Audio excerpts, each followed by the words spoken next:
So 6 seconds to grab attention, okay? So this is obviously a startling fact that's coming from research that the human eye scans the CV in 6 seconds and just sees, okay, is this somebody I want to interview or not? And every employer has a checklist in front of them that is from their job ad about, you know, will you match this from the academic knowledge, from the experience, from the skills, and from the qualities. So it's a really, really short time to get their attention. So we're going to look at some of the ways in which you can actually do this. Okay, so sorry, I'm just going to skip back there for a moment, because in terms of a CV, all of you have one, and really you have to have one as a template, and then from there you're going to tailor it accordingly, because one size CV does not fit all jobs.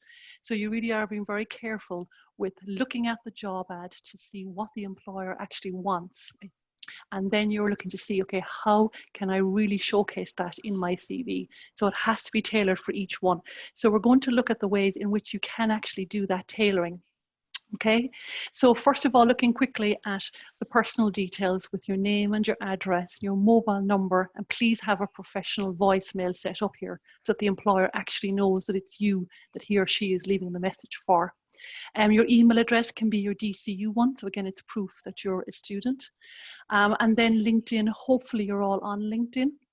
And I know one of the speakers is going to be from LinkedIn later. So you can customize your URL here. And it's a really nice way for the employer actually to look at you online. And then if you're an international student, then it's a really good idea to actually state your eligibility to work in Ireland, that you will have the 1G visa and what month you will actually have that visa, because normally you can apply for that once you have your results from your degree. Okay, so we're going to move on to the next section. This is one of my favorite sections of the CV, it's the profile, because it can be an immediate snapshot of how you meet the employer's requirements. And it's a really, really nice kind of a marketing strapline for you to show the employer that you have carefully read their requirements and that you are actually giving them the top level of requirements that they actually want. So let's look at an example of that. And I have looked at a job in content and digital strategy. And what I've done here is I've really highlighted the key things that the employer said they wanted in that ad. So I've highlighted the relevant master's degree here. I've highlighted the relevant years of professional experience in that area.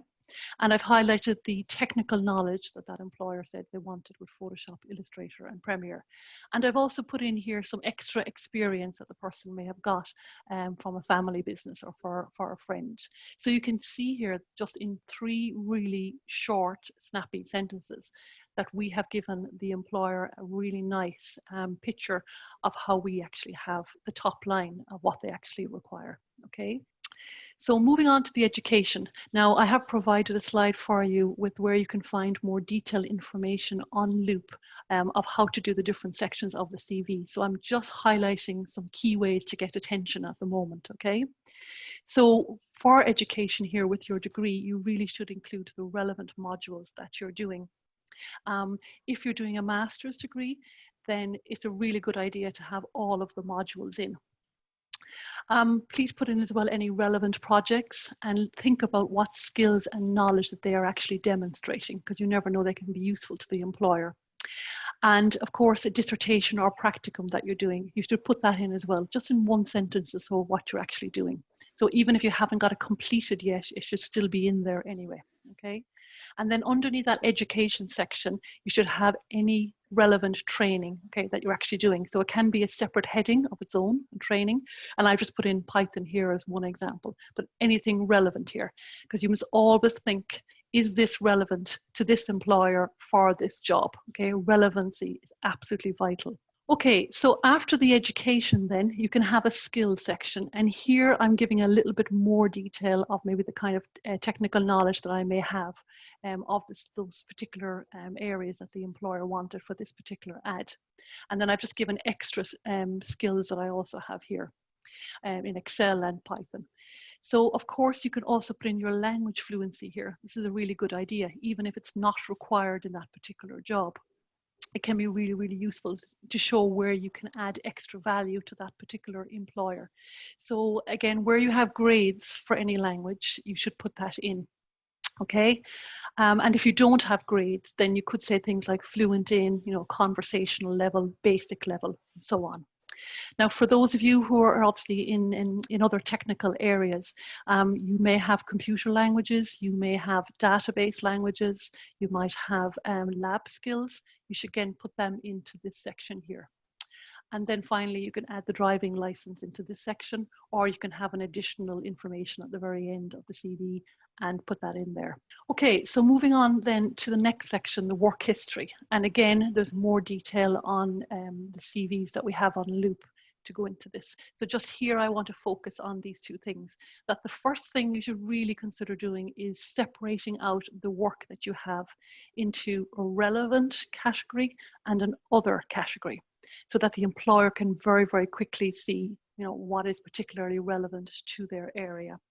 And the other section might be part-time work or some summer work that you have actually been doing. And in that other section, you don't want a long list of all the things that you've been doing. You might want 1 or 2 points, but always have a point on what skills were developed in this other work, which again could be useful to the employer if it's transferable to them. Now, the other key thing here in this, looking at the work history, is the benefit and impact. So how you have benefited employers that you've worked for, what kind of impact you have made for them. Because an employer looking at your CV is kind of thinking, again, what kind of impact could this person potentially make for me? So I'm just going to give you some examples of that here. So again, taking our job of the content and social media strategist, this first point here, okay, about how much traffic you actually drove to the website, the increase in sales that was actually done in this case. So it's very nice and tangible and quantifiable. I have another example here of hosting a mental health week and attracting this number of students. Okay, so again, just trying to show where you have made an impact. And then the final point here could be from any job, but I frequently see it for people who are doing some part-time work and where they have trained people in and inducted them. And it may not have been part of the job contract or job description originally, but it's something extra that the person is actually bringing to that job and could bring potentially to a new employer as well. So always think about that. Well, where have I made some impact, either quantitatively, qualitatively? Where could I actually then potentially make an impact for my new employer? Okay, so our next section is the achievements and the interests, and some students will have these two sections together and some separate them out. But 2 key points I want to make about this is that it's a chance here to highlight some transferable skills, communication, teamwork, organization, etc., that you have gained through all these extracurricular activities. But don't have anything that goes back any more than 3 years or so, because some people have 5, 7 years, and it's too far back really to have any relevance to an employer. This could be a place as well where you might put in some one-off volunteering work, which you have done for some events. If you have more than a one-off experience in volunteering, then put it into a separate volunteering section that comes just before the achievements and interest section. And the last point I want to make about this section is that if you have a scholarship, don't hide it away down here in this achievement section. Put it back up in the education section, because that's actually where that belongs. And again, you want to shout that out to the employer. And if you have got something really nice like Employee of the Month or some other nice achievement from any job that you've done, then again, please put it over in that work section so that it's really much more obvious for the employer than being tucked away down in the achievements and interests. Because always remember that we have roughly the 6 seconds to make this impression, and anything that's really relevant to the job needs to be on page 1 where possible, okay, of that CV, because that's the very first thing that the employer is going to read, is page 1.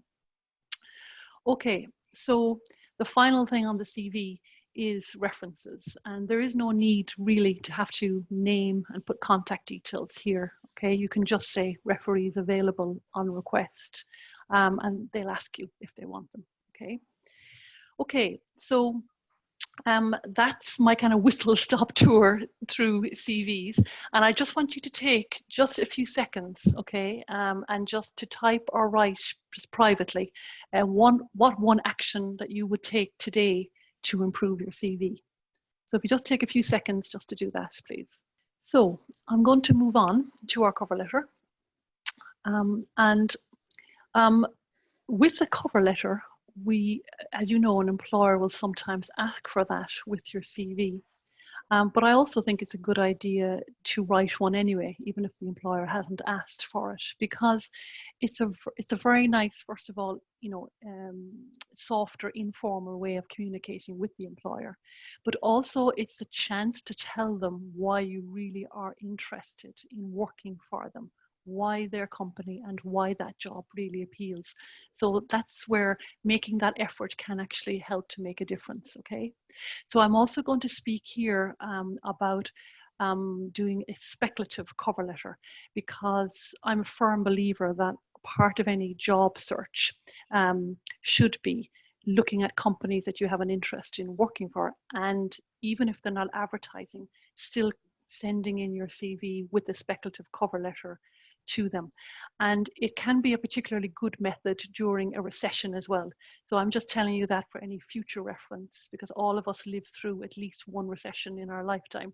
So it's a good strategy to have as part of your overall job search hunt. Okay, so taking you through this very quickly, your address is on the right hand side and the employer's name and address is on the left hand side. And it's a good idea to have the job title, like I have it here, just standing out before you go any further, because it just helps them to quickly see which job you're applying for. And in some cases they have job reference numbers. Not all of them have this, but if they do have it, then include it here as well to make it easy for them. And then where you don't know the name of the hiring person, then put in Dear Sir, Madam, okay? Okay, so let's get on to the first paragraph. Essentially, who I am is the message here. And you are obviously putting down your degree, the year, the university, DCU, and again, if you're an international student, when you're eligible for that 1G visa, and explaining that that is your right to work in Ireland. Tell them where you saw the job advertised, and if this is a speculative letter, then you do need to tell them the type of work that you're interested in doing, and also maybe put in that you're open to any relevant opportunity as well. That can just show that you have some flexibility here, you know, and you might be open to see what's coming your way. Okay, so that's the first paragraph. So moving on to the second paragraph, essentially why I want to work for you. Okay, and this is the paragraph I normally have to give most students help with, because they don't always have this paragraph even included in their cover letter. And here you are playing to the psychology of the employer, okay? They want to know that you're really interested in working for them. They know that you're applying to other companies as well, but they want to really see why you've chosen them. So you need to demonstrate your research, okay? That you have researched their website, that you've looked on their social media, okay? And that you actually know what's going on there. So you could talk about the strengths that they have, or some achievements they have, or you comment on a recent development, a recent project, anything that you have come across from your research. Maybe they have values that align with your own values. So tell them that. Maybe they're doing something in a project or development work which aligns with some work that you're doing at college. So again, tell them that. Okay. And most importantly here is that if you have spoken to a staff member, or you have contacted them online, met them at an insight day, on campus, etc., then if possible, if you can remember that name, okay, tell them that you've met that person and what you have learned about the company, okay, and why it appeals to you from talking to that person. So this is this chance to really personalize this, and it's worth putting in the effort here. It really is, because many employers have told us that they do take notice of students who have gone to this kind of effort. Okay, so the third paragraph, most importantly, and one of the main bodies of this letter, is why you should hire me. This is what you're trying to get across here. So this, of course, is where you are doing nice matching with the job ad which they have provided. You know, you're telling them where you have the relevant degree, any relevant experience, and then, of course, the skills. And you're backing it up with evidence. You know, it's not enough to say, I have organizational skills, without saying I got developed them through my role in the Students' Union or my role wherever. Okay, so evidence is absolutely critical for every employer. Okay, they are very, very focused on concrete evidence. And a nice thing to include in this paragraph as well is some of their own business language or jargon that they use, that you've picked up from their website or their social media. That's really, really nice thing to do. Also, if the employer has particular philosophies or concepts which they speak about, then it's a nice idea to include that. And I've come across on the Procter & Gamble website, they were advertising for a marketing graduate, and they had consumer is boss is their simple concept, and they call it a simple concept. So if that resonates with you, and if you have that kind of customer service type experience, you can say that that resonates and give them the evidence of where why that is actually the case. Okay, so again, making that nice personal connection for the employer. So if this is a speculative letter, then of course you don't necessarily have that job ad. So you could maybe research some similar job ads to try and see the type of things that they're actually looking for, and use that as the basis for this paragraph. Okay, so the very last paragraph is 3 things really I want to emphasize here. That as cheesy as it may sound, you do need to restate your eagerness, your enthusiasm, right, for working for this company. Okay, that is important to get across. You'll already have backed it up anyway by giving evidence in the second paragraph, but you just got to restate it again that you'd love the opportunity to work for them. You state your availability, of course, for interview and for starting work, because obviously you have deadlines with assignments, online exams, etc. And of course, you attach the CV as well. Okay, so there's a slight difference here if this is a speculative letter. Because of course you have to do the following up, the chasing of this employer, and they don't have to do this because they don't have an advertised job. So you need to kind of just keep this connection flowing here. So again, re-emphasizing, I'd love the opportunity to work for you, but I'm open to any relevant position that you actually may have. And you could say including any project work if you were kind of open to some short-term opportunities. And then finish up with a sentence like this that says, I'll follow up with you in the next 7 to 10 days to see if there's an opportunity to have a quick phone call or online conversation. And of course, record in your own diary or somewhere, you know, who you're going to call and when you're actually going to call them. Okay, so really important to do that. And that way, at least you feel you're taking control of your job search strategy. And one final thing I have on this here is that, you know, one way to follow up is that you could, of course, send a second email, you know, again with your CV attached, and some just nice, gentle little words like, did you get a chance to look at my email? Really keen to work for you. Would you have a few minutes to talk over the phone or Zoom? And when would be convenient for you? So just something like that. That's a nice, gentle kind of a reaching out, okay? And this has worked for some students and graduates. And as I said, it's a way for you to feel you have some control over your job search, okay? Okay. So I'm just finishing up on cover letters, and I just, to wrap up, I just want to give you some resource information here. So I mentioned earlier on Loop the more detailed information on the CVs. So under career service and resources, we have a number of booklets on CV, cover letter, interviews and assessment centres. And we have other skill sessions and videos up there as well. So that's definitely worth a look for you. Most of you probably know already about our Engage platform, and it does 2 things. It has the jobs board and it has the facility to make your appointment. So I just want to let you know about the jobs board at the moment, that we have actually checked with all of the employers to make sure that their jobs are still actually live now, just given the fact that for some of them there are changes with the virus emergency. So the jobs that are up there are actually live and active for those employers. In terms of making the appointments, then you can see here there's 2 options with the online quick query clinic every Tuesday and Thursday. Great for CV and cover letter checks, and also the 30-minute career appointments with your career advisor. So if you're the business school or SALIS, then you have me. And then these are the kind of areas which it's particularly suitable for a career appointment. Okay, The last thing I want to say here is that this is just a screenshot of our career service webpage, and you go to the DCU website /careers. Lots of great resources here. Two things in particular there you can see on the left hand side of the screen is the podcast. It's a new series that we're doing, and we have one every week for a number of weeks, and this week's one was on career resilience in managing your career. Last week's was on CVs.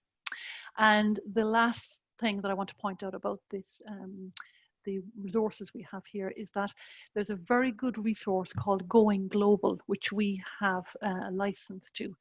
And on it, it is access to job information, career information in 42 countries around the world. So you access it by going into students on our menu bar there, and then clicking on working abroad, and then going global after that, okay? So hopefully you should find that a pretty good resource as well for looking for jobs around the world. Okay, so that's all from me for my presentation. Thank you very, very much for listening.